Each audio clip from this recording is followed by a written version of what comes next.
Good.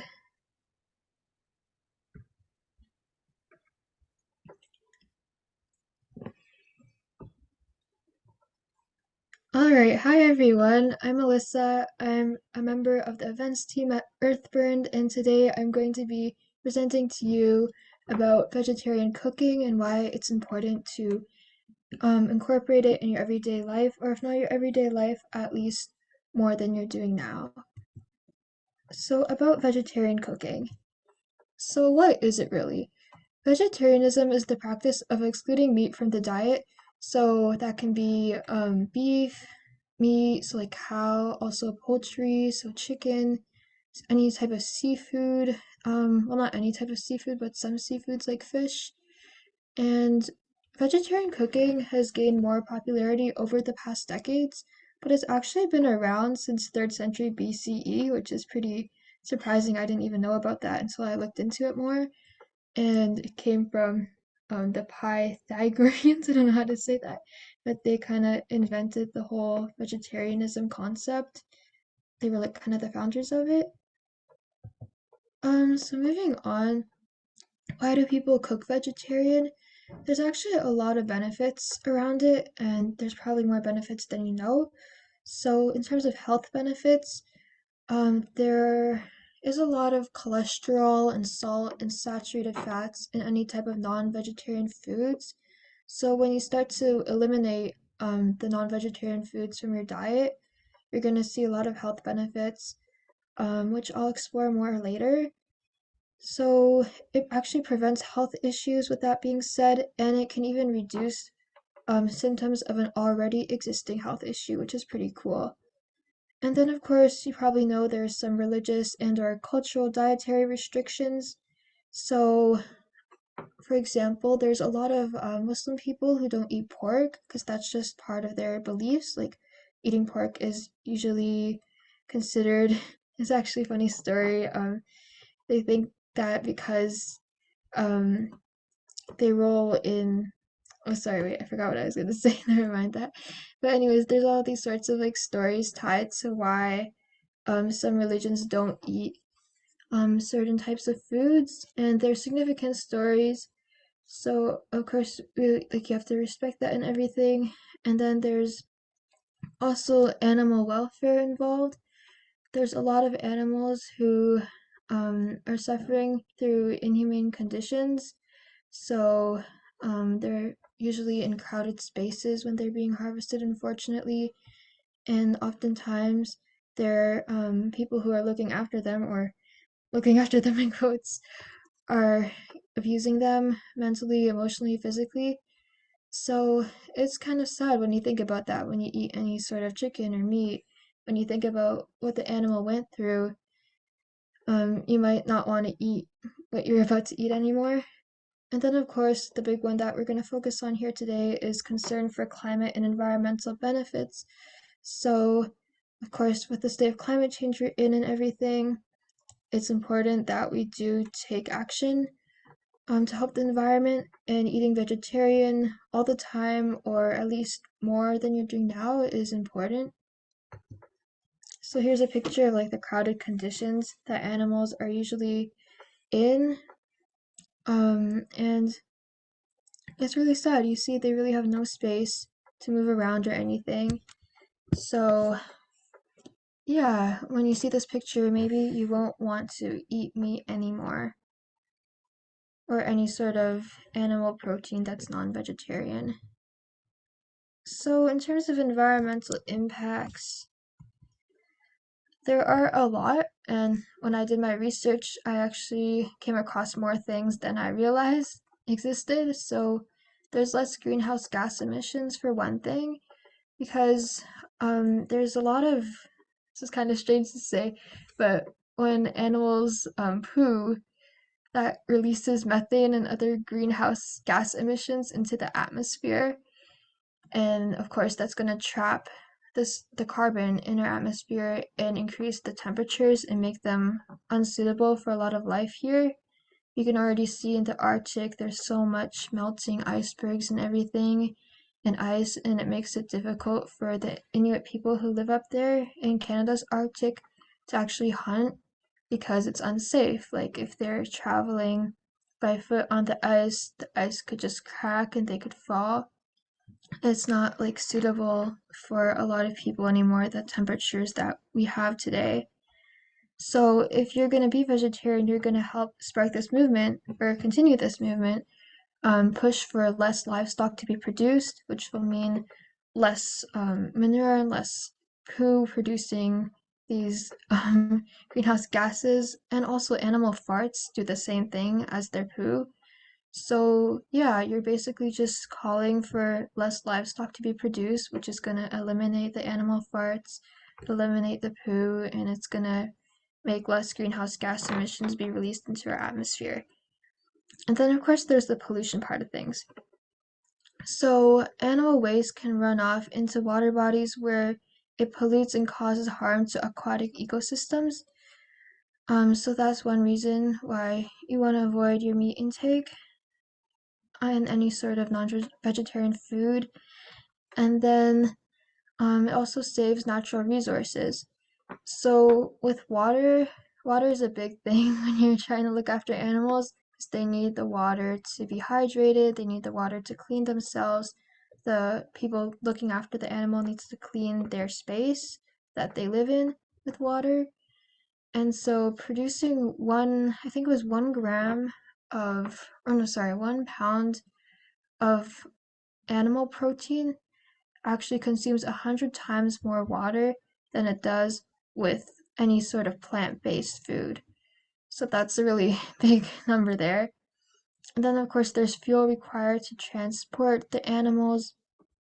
So that also contributes to greenhouse gas emissions. And then there's the land involved. So of course, we need land to look after the animals, to have them live on, and oftentimes the land's not already there. There's all these trees, and so you have to actually cut down the trees, which is deforestation. And all this deforestation means there's no more trees, at least in that area, to capture the carbon and regulate the temperatures that we have on Earth. And then also, um, there's the habitat loss involved.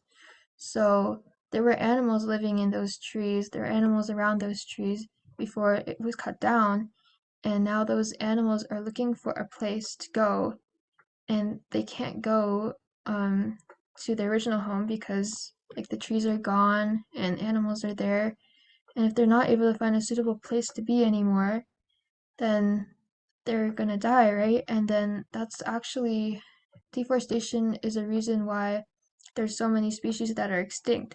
So it doesn't just have the impact of just killing some animals, it actually has the ability to make a whole species go extinct. For example, the red panda, because we need so much deforestation to actually raise these livestock. Moving on to health benefits. So, as I said before, there's a lot of health benefits that come with eating more vegetarian, like more days a week. So, as I said before, there's a lot of cholesterol, saturated fats, and salt in any sort of animal protein that's non-vegetarian. So, when you eliminate those foods from your diet, you're going to actually get reduced risks of cancer, diabetes, heart issues. You're going to be promoting your bone health, and you're going to be lowering your blood pressure if it's high. In order to maximize the benefits of the low glycemic foods, or sorry, in order to maximize the benefits of your vegetarian diet, you want to include a lot of low glycemic foods. For example, high fiber whole grains, nuts, vegetables, and fruits and legumes. So, there's actually a lot of nutritional deficiencies, unfortunately, surrounding vegetarian eating. So, there are ways to avoid that from happening, which is good. You just have to be careful and plan your like daily meals, I guess, accordingly. So I'll walk you through how to avoid the most common nutritional deficiencies. So with protein, protein is really a significant part of non-vegetarian foods. So when you eliminate those foods from your diet, you're going to be eliminating a lot of the protein that you eat. which isn't good because you need protein for your growth and development, especially if you're a child or a teen. It's also good for pregnant women to have a lot of protein in your diet for the development of the fetus. So, keeping protein in your diet, you can do that by eating protein sources like plain Greek yogurt, cottage cheese, cooked lentils, cooked beans, and milk. Moving on, vitamin B12 is also important. It's found in non-vegetarian foods, like in high concentrations. So you want to make sure that you're keeping the vitamin B12 in your diet by eating things like eggs, milk, feta cheese, cottage cheese, fortified soy, rice, oat, and almond beverages, and soy burgers. Moving on, there's also omega-3, which is found in high concentrations in non-vegetarian foods. So you want to keep this in your diet by having things like flaxseed oil, chia seeds, ground flax seeds, walnuts, and whole hemp seeds. And then iron is a big one. A lot of vegetarian people have iron deficiencies, including people I know and myself included. So I'm not vegetarian, but like I try to avoid eating any sort of meat or non-vegetarian foods. So in order to keep the iron in your diet, you want to have lentils, chickpeas, beans, cashews, kale, raisins, and pumpkin seeds. And iron is important because it actually carries oxygen in hemoglobin, which is a protein. And so if you don't have enough iron, you're not going to have enough oxygen in your body to transport to carry out important functions for your life. And so oftentimes people with iron deficiencies are tired, they might have trouble focusing, they might feel dizzy. So it's really important to make sure you're keeping iron and all the other things I talked about in your diet as you eat more vegetarian. Or if you're already vegetarian, it's still important to do that too. So now where do you find vegetarian recipes? Because it might be difficult if you're just starting out trying to find places and inspiration for vegetarian recipes. So there are a lot of websites that will help you get started, budget-friendly ones too, because unfortunately vegetarian eating is sometimes more expensive. So sites like this one, for example, let me share this tab here.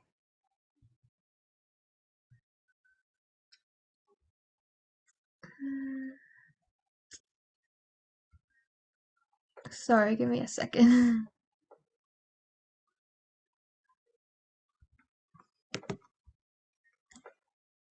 Can you see this Budget Bites website, Alexandria?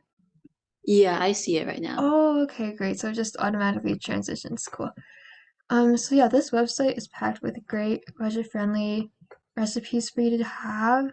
So there's hearty black and bean quesadillas, for instance. I got almost 5 stars. So this looks really good, and it's simple, not very expensive. You can watch the video for it. You don't have to just follow the text if you're more of a video person. It even gives you ideas of what you can have with it, like sauces. Um, there is the meat option, but obviously you don't really want to do that. So yeah, that's one example. Moving on to this website. This isn't a vegetarian website, or it doesn't really have a vegetarian tab like it does, but it's a really small tab. But I just thought it's a good resource because it has a lot of nice simple recipes that you can enjoy at any time of the year. Like they're not seasonal or anything.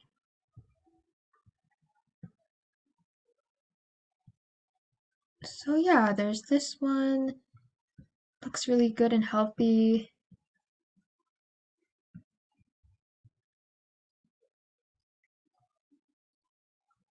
So yeah, it tells you the nutritional facts because like we were trying to say before, you want to make sure you're having your protein, your iron, all those other things I talked about. And this website actually tells you a breakdown of like what you're getting from it. So that can help you plan your meals and help you understand how much other like foods that carry all those important compounds, how much of those I need to have in addition to my meals. And then I'll explore one more. This website I really like. I just like the way that it's formatted. I like the blogger behind this whole website. She's like has a cool story and mission with her blog. Her goal is to help you eat healthy with everyday ingredients, even if you don't have the best financial situation, which I think is really cool. And she's done a lot of traveling and stuff, so feel free to read about her. So, only quick and easy, you can select that, and then you get all these quick and easy recipes. And not just dinners, you can also have things like salads. And I'm pretty sure there were some dessert recipes as well. Maybe that was another website. But yeah, there's soups, there's pastas, other things, lots of different things to explore. And then basil, I'll just quickly go through these last two really easy recipes if you want to start off simple, which I think is the best way to do vegetarian eating at first. If you overwhelm yourself, it's going to be, you might just quit because it's too much happening, too much steps. You might feel like it's too much and you might just give up. So this one is broken down by different months. What to cook this September, August. Each month there's like special recipes. Moving on, Instagram or other social medias are also a great way to actually commit to vegetarian eating because you're gonna be on your social media a lot. And so when you see and follow these accounts, you'll be like, oh yeah, that looks cool. I want to make that. So, for example, Love and Lemons. I'm not sure when this account was made, but it's really cool. There's different, what are these called? Story highlights for different kind of categories you want to explore. So yeah, this account offers so much. And you can see she posts every single recipe and a nice picture of it. Looks really good. And with each recipe, you can visit the link that she clicks, that she posts, and you can copy and paste it. Then you'll be able to find that recipe. So yeah, it's really well organized, very aesthetic pictures. It makes you wanna eat vegetarian and everything. And then if you want to try vegetarian baking, which is basically all baking, you can go to Old Lady Cakes. She tries to make healthy vegetarian recipes, baking recipes, which is nice because sometimes you want to try to bake, but you don't want to overload yourself with sugar and stuff, and you don't want to like give up your baking. So, of course, you can have like lots of sugary things in moderation, but if you're trying to like bake healthier, just like for your own personal goals, or you just want to give it a try, you can go to this Instagram account. Then there's also Naturally Ella and Sprouted Kitchen. So Sprouted Kitchen is centered around like being budget friendly, especially in this time of like inflation where everything's so expensive. So that's a really great one to check out as well. Now I'll go over some tips to help you transition to vegetarian eating or continue to do vegetarian eating and cooking. So you want to start small. You don't want to overwhelm yourself. You can try one extra vegetarian day than you're used to per week. And then as you go on, you can add more vegetarian days each week. Because if you overwhelm yourself, you might give up, as I was saying before, and then instead of having some kind of impact on the environment, like more than you're doing right now, you're gonna end up having no extra impact than what you're doing right now. So it's better to just start small and like help a little bit at first than just like try to do a lot and then give up. And then you want to also pick recipes that you will actually enjoy because this will increase your motivation to actually follow through and it'll make this an enjoyable experience. So you benefit too, not just the environment. And of course, you're also going to benefit with the health benefits too. it also increases your mood. They've like done studies if you have more plant-based foods in your diet, you just feel better, which is nice. And then you also want to have a schedule and a meal plan. So in advance, you want to decide which days you want to be vegetarian, and it's best to just have the same days each week, just so that you're in a good schedule that you're used to. And then routine is like key. Sorry, this keeps sliding for some reason. So, yeah, with routine, you're more likely to actually follow through with your plans and goals. And then you also want to have a meal plan for these days, so that you can buy the right ingredients for these recipes ahead of time so that when those vegetarian days actually arrive, you have the ingredients and you're able to actually follow through. And then you want to use an organizational tool that is actually like good for you. So like a calendar app or a physical schedule works great. But you might use a calendar app more than a physical schedule. So you just want to make sure you're using the one that's right for you, that you're going to check and you're going to use. And then, of course, change it up. Don't stick to the same recipes because you'll get bored and you might just start eating a lot of like meat again. So make sure you're changing it up. And then vegetarian restaurants. It doesn't have to be you doing all the vegetarian cooking. Of course, support vegetarian and vegetarian accommodating restaurants because they need your support. They're on a mission to help the environment, and you can support them so that they can keep earning enough money and keep doing that for you and for the communities that they serve. And then you want to also be sure that you're spreading the word about these restaurants to help them fulfill their mission more, to help them stay in business during these times of, we're not in a recession yet, but could get there. A lot of people are struggling, so you just want to make sure you're helping out as much as you can. We don't want the economy to be a reason for why people can't help the environment as much. And unfortunately, sometimes it is, but we want to minimize that as much as we can. And then you want to support and take advantage of local green eating initiatives in your community. So your community might have farmers markets, and these often give out produce at really cheap prices. Or not really cheap, but just like cheaper than the grocery store would. You can sometimes get like a dozen carrots or whatever for less than you would at a grocery store. And then you might have a community garden where they're growing tomatoes and other kind of produce. So if one already exists, that's a great way to make environmentally friendly eating more, I guess, cheaper for yourself, less expensive because everyone is kind of helping the garden grow and then everyone gets to take something away from it. So it's just less money for everyone to actually eat vegetarian and grab those produce that they want for that day. So yeah, and if one doesn't already exist, you can make your own if there's enough people interested to help you out, and maybe you can get like a sustainable grant. A lot of communities offer those kind of things like annually. So it's just like a good amount of money to help you get started on a project like this that will long term benefit your community and the environment. And then we'll look through some recipes just to help get you more inspired to get started on this journey or continue this journey. So there's a breakfast scramble.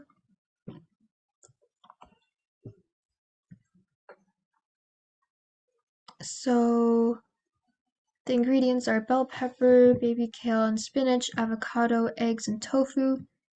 So it looks pretty nice. And if you feel like this won't fill you, because I know it wouldn't fill me, you can have like bread with it. Or some sort of like hamburger bun. You can put the eggs inside it and everything, like the whole scramble inside, and kind of fold it, or just have two patties together. If you want to add more things, if this doesn't look that appealing to you, you can add things like cherry tomatoes, zucchini, mushrooms, carrots, broccoli, cabbage, Brussels sprouts, Swiss chard. I never heard of that, but okay. And then, yeah, see, they added bread like I suggested, so you can do that to get filled. There's also a vegan variation in case you're interested, or other ways you can eat your breakfast vegetables if you're curious. You can have avocado toast, vegetable frittata, all these different things you can explore. Next, burritos. I really love burritos. I feel like they're filling and they're just so good and they're healthy, and you can make them vegetarian, which is great. So it has almost 5 stars. Here's all the ingredients. So just basically everything in the picture. We have red pepper, onions, tortilla, black beans, chili. Trying to get rid of this ad, but it doesn't look like there's a button for that. Let me see. Oh yeah, here we go.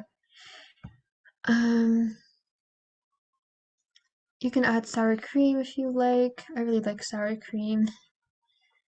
And cilantro. It also gives you a nutritional breakdown, which is nice. And there's always reviews to read. And then fettuccine. I also really love fettuccine. So this one has broccoli in it. If you don't like broccoli, you totally don't have to have it. Here's a picture. So you can have it with Parmesan if you want. I don't like the smell of Parmesan, but I like how it tastes. The ingredients are like butter, garlic, flour, milk. Trying to find the actual ingredients. Oh yeah, fettuccine and broccoli. These are like the main ingredients, I mean. Some instructions. It also gives you a nutritional breakdown, which is nice. Step-by-step photos if you're more of a visual person. I prefer visuals over just reading. And yeah, so that's the end of my presentation. Thank you so much for watching, and please share the recipes. I will post this link in the YouTube caption to the slideshow so that you can refer to all the different slides, all the Instagram accounts, the recipes, the tips, avoiding nutritional deficiencies, the benefits, everything I talked about will be here for you, and the links are there too. Everything's like embedded. So, yeah, thank you so much. Feel free to like, comment, subscribe, and yeah, thank you so much. Have a great day.